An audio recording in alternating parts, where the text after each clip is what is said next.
because they know this next fight, which I'm pretty much super eager to get into. If you're down, like I'm ready Oh, for sure. to get it Yeah, ripping, because this was the we can best fight keep on it the pushing. card. I think maybe the hardest fight to score, perhaps the most controversial for some.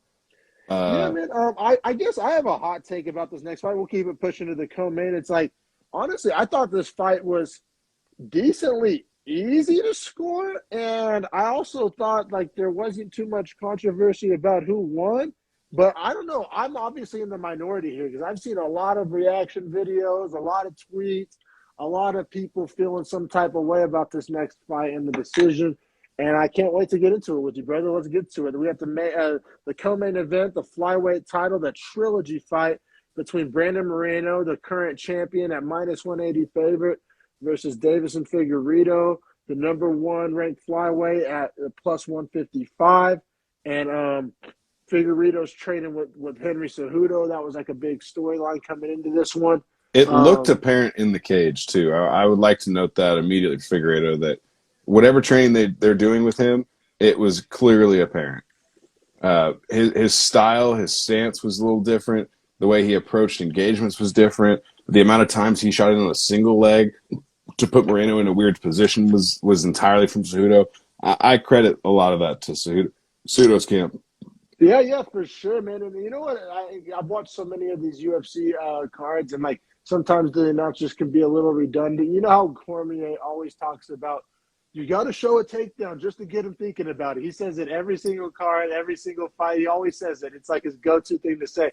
But honestly, like that was like playing in my head, almost like like a little Woody doll. You pull the string and it has like a saying. Like that was like playing in my head every time Figueiredo, because I don't think Figueiredo was really trying to get takedowns. No, half of them he would try for the sweep, and half of them he would just kind of get the leg to put Moreno on his back foot and be like, "Hey man, you can't just step on your leg and like keep this forward pressure. Like I'm gonna pick you up." Like I bet Cormier just had full wood, right? Because it's like what Cormier is always talking about. What he's always saying was exactly what Figgy was doing. But yeah, man. So round one was a really close round. I thought round one was probably the hardest round to score, in my opinion. Do you agree with that statement? There was a lot of close rounds. Oh man, 4 and 5 were really tough to score. I thought too. For sure. See, I thought 5 was pretty easy to score. Now round one, super close. I gave it to Figgy, man. I did as well. Calf kicks, like when I think back on that round and when I was watching it live, it was the most impactful things. Like he was just kicking the dog shit out of Moreno's legs. Now Moreno was taking him, but he wasn't checking him. He wasn't really getting out of the way. He wasn't really countering him. He was just pretty much getting teed off on. And I know it's not the most glamorous, or a lot of people don't like watching calf kicks, but I mean, a guy as powerful as Figueiredo, his technique was crisp. He was landing flush. He was tearing them legs up. I thought the leg kicks paid off. I thought the takedown was super valuable in a fight that featured a lot of feeling out, with mostly a lot of trading of leg kicks and a few punches here and there. Yeah. Figueiredo won the striking numbers, had the takedown, and I thought was putting money in the bank with leg kicks, which in a 5-round fight is a genius style strategy to start with. So I scored at 10-9 to Figueiredo. Granted, close round. Moreno's throwing good shots up top. Was clearly has good boxing, looked really comfortable in the pocket, just needed to start checking kicks. He looked, man, dare I say he looked like too relaxed and too confident. He's too confident. He was a little too cocky. It's almost like you need a tiny bit of that nervous energy, like a little bit, you know what I mean? Like that fight fear. or flight, like that healthy fear, as you hear fighters talk about.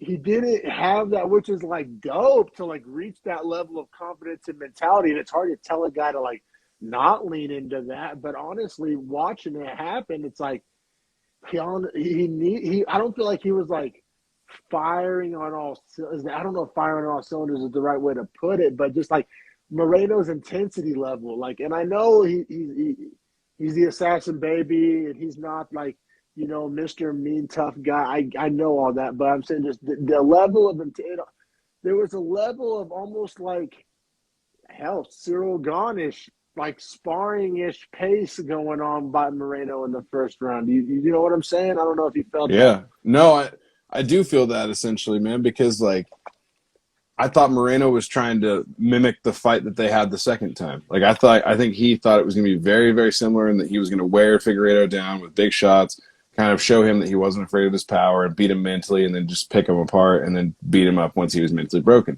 I think Yeah. Figueiredo came with the mental attitude of respect finally, and was like, all right, this dude's beating me, and like, I'm not sitting down for this anymore. Like, I realize he throws punches hard. I realize he can take my shots. So like, I'm gonna actually have to beat him over 25 minutes. Well, and this Which is a little nuanced thing that I also, one of my takeaways from this fight too, that I think kind of like a second level type of thing that like, I thought Moreno was trying really hard to like fight Figgy's ego.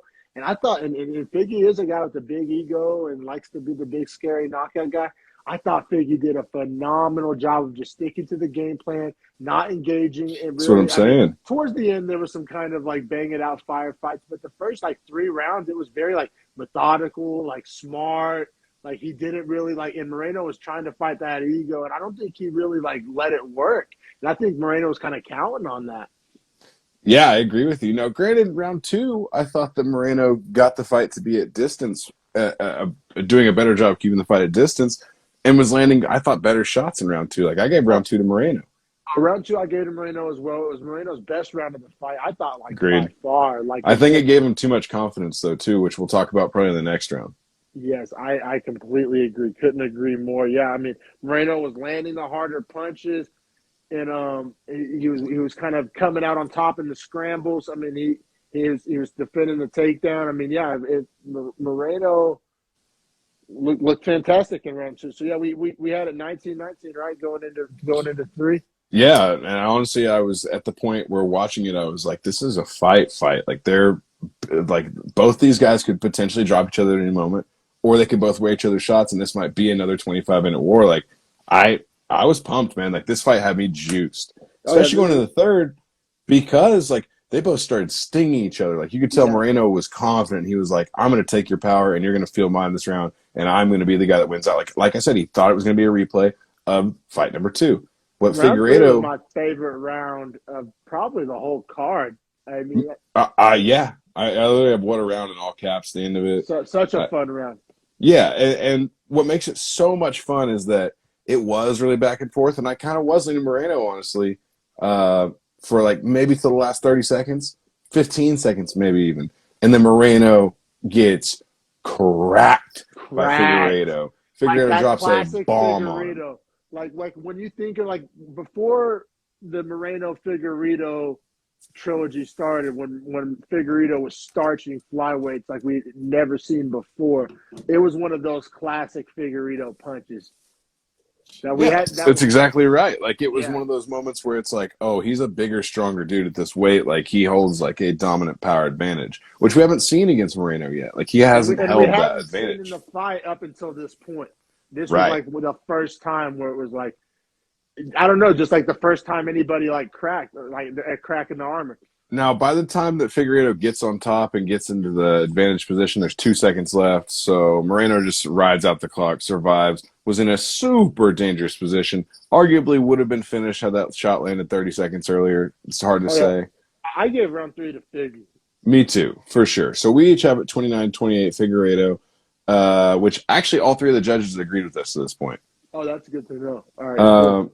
So, like you said, I thought that those 3 rounds were pretty easy to score. I think 4 and 5 get murky. Is this because where this is where the controversy comes. because in 4, Moreno recovers super well, which amazed me. Amazed me, right? I thought it was super, super close, man. And I actually went to Moreno for round 4. Round four was really close. I thought Figueiredo fought like the smarter fight in round four, man. He clinched it up a little bit, which being the stronger, bigger guy is gonna like look good for him, and I thought was a good strategy when you're fighting a guy like Moreno. And then he also like avoided the big shots that like the big shots that Moreno landed in round two. Like I thought the head movement, the defense was good for Figueiredo. And once again, man, he went back to those low kicks. I think he dropped Moreno with a calf kick in round One of the four. kicks did sweep Moreno out, yeah. Like, I mean, he was destroying the legs. So, I mean, it's kind of a weak argument. And watching it live, I felt like Figueiredo won round four. I have that in my notes. I'm not going to like necessarily die on the hill, but I mean, proves how close of a round it was. Was super close. Two of the judges agree with you. One agree with me as far as round 4 goes. Okay. Shows just how close it was, and essentially evaluation of what you took out of it. Yeah. I think maybe I was a little more like. I think part of the value I gave to Moreno was like his recovery almost, which isn't even a thing I should like give points to. But But it's man, human nature, you know? Yeah, right. yeah, exactly. So with that being said, I had it 38-38. You had it 39-37. So for you, Moreno needs a finish in the 5th. For me, it's whoever wins Yeah. the round wins the fight. With that being said, who do you think took the 5th round? I had Figueiredo, man, the knockdown. I also had Figueiredo. I Yeah. thought the knockdown essentially kind of put it, the right? glue on it, right? Like, Yeah, like there's sealed not it up. too much of an argument if you get knocked down. I mean, yeah, you can numbers and you can try to lawyer it, but in a razor thin fight and one guy gets dropped in the 5th, I mean, to me that makes it kind of there's not too much debate there in my opinion. Right. Like Moreno got dropped what 2 or 3 times in the fight, and I don't think Figueiredo get dropped? Not once, I no. don't think so. No. Technically 3 if you count the leg kick drop. Yeah. So 2 head punch drops, and then the leg kick, and then just a million leg kicks as well.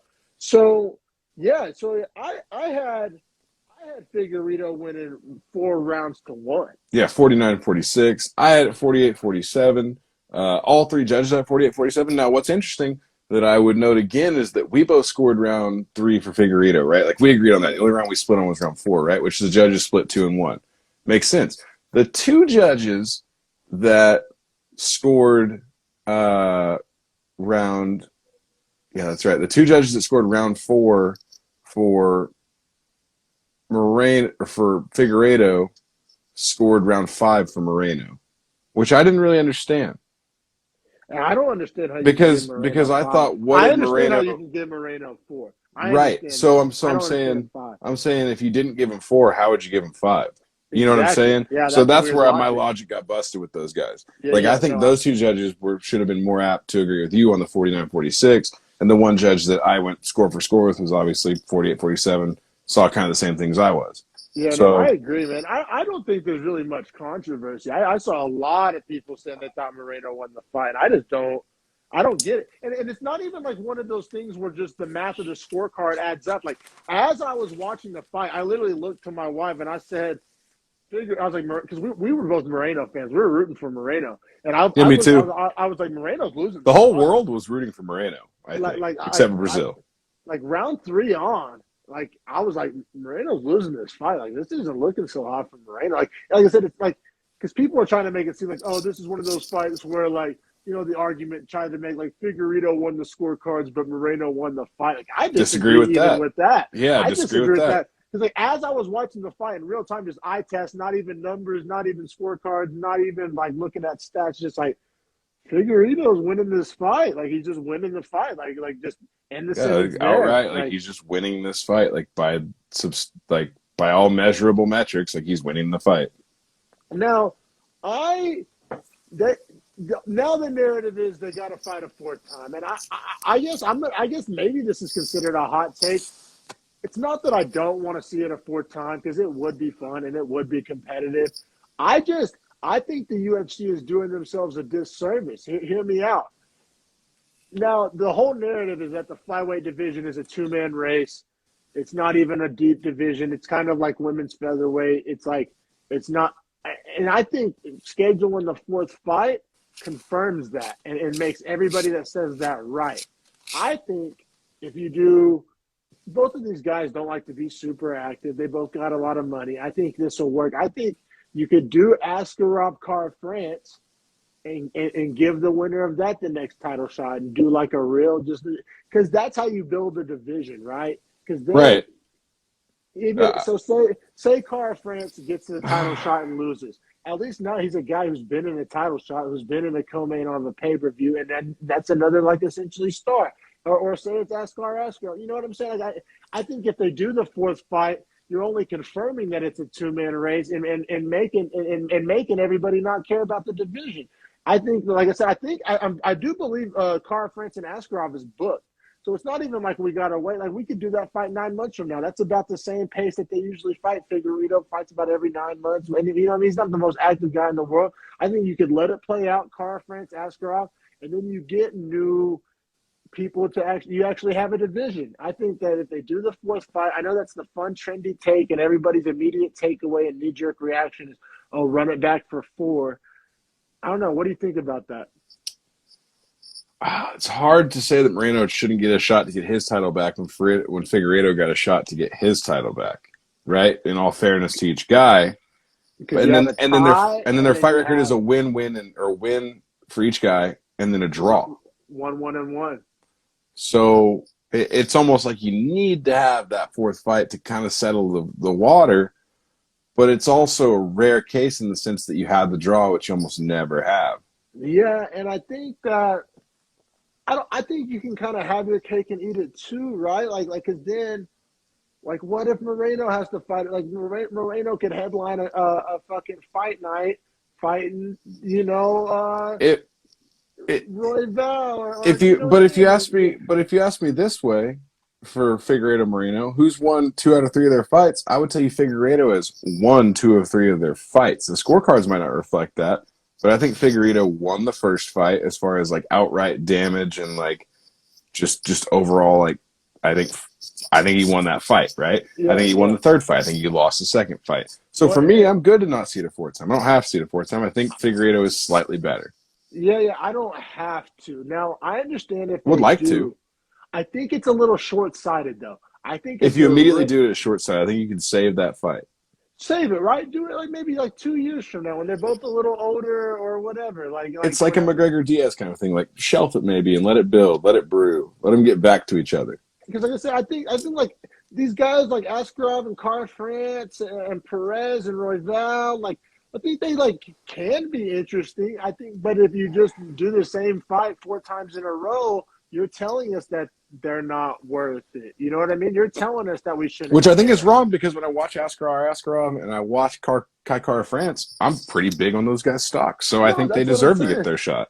Yeah, I agree, man. I think they need to not do, like I said, I think you can have your cake and eat it too. I think they need to do the 4th fight, but do it like 2 years from now. Let this Askarov Kara-France business play out. Let somebody get a title shot. And then you have options, right? If you do the 4th fight, I feel like you have no options. Like I feel like you're showing your hand, right? Like you're pushing your chips all in. Yep. I'm right there with you, brother. Now, but yeah, man, another fun one, bro. I appreciate your time. UFC 270, Beefy Boys 74. Go subscribe on YouTube, like and share some videos, leave some comments on some YouTube videos. That really helps us out, everybody. I appreciate it, brother. Always, man.